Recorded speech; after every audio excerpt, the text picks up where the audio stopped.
Basmati rice compromise India, get basmati rice और eat rights India मिलकर करेंगे जनता को जागरूक और शिक्षित।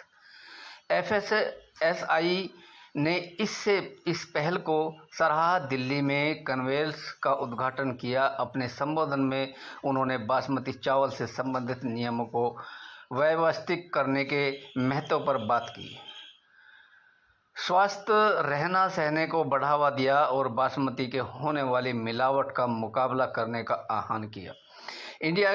इंडिया गेट बासमती राइस और ईट राइट्स इंडिया के तत्वाधान में जनहित में पहल बासमती राइस नो कंप्रोमाइज के जरिए एफएसएसआई द्वारा हाल ही में लॉन्च किए गए हैं। नियमों पर बल दिया जाएगा। ये नियम बासमती के मानकों की पहचान के बारे में, ये नियम बासमती चावल के कारोबार में उचित तौर तरीके स्थापित करने एवं उपभोक्ता के हितों की रक्षा की जरूरत दोहराते हैं।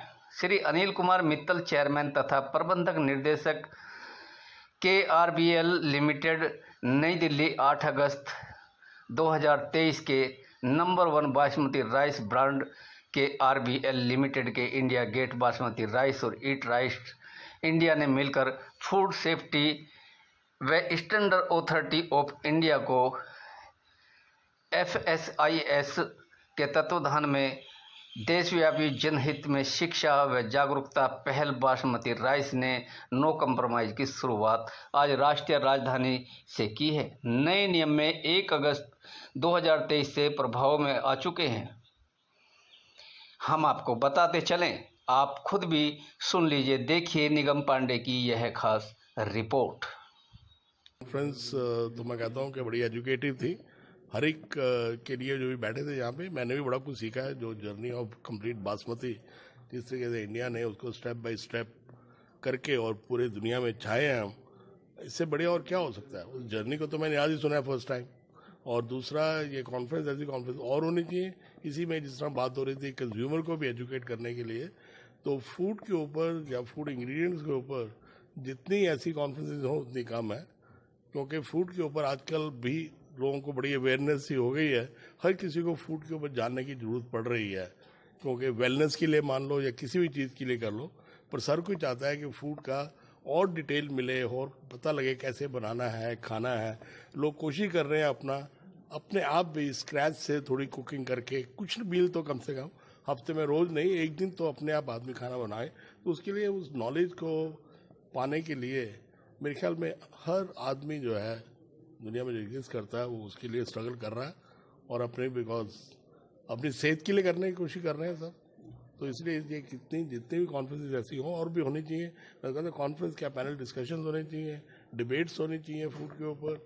सब कम्युनिटी पूरी इकट्ठी होकर बात करे, जिससे कि हमारा देश का खाना अच्छा हो, बिके भी बाहर ज़्यादा और हमारी सेहत भी ठीक हो।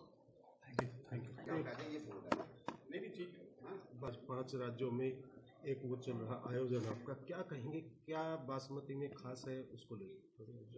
बासमती की लेंथ, बासमती का अरोमा, बासमती का जो स्वाद है वही सबसे खास है। और इसी के लिए ये जो रेगुलेशंस बनी है ये बहुत बढ़िया है। इसकी वजह से कंज्यूमर के लिए, इंडस्ट्री के लिए, फार्मर्स के लिए, सबके लिए बहुत ही ज़्यादा फ़ायदेमंद रहेगा ये। इसकी ओरिजिनल और डुप्लीकेट की कैसे पहचान हो? डुप्लीकेट चावल तो कुछ होता नहीं है ना, ओरिजिनल तो चावल ही है। तो लेकिन बासमती चावल के लिए स्पेशली जिस तरह से ये बना है, जो रेगुलेशंस आई हैं उसमें बासमती आप केवल तब नाम दे सकते हैं जब वो पर्टिकुलर पैरामीटर्स में खरा उतरे, तो और उसकी जो ब्लेंडिंग वो वही हो और उस एरिया में से आए, वो GI टैगिंग हो, तो भी आप उसको बासमती कह सकते हैं। Thank you.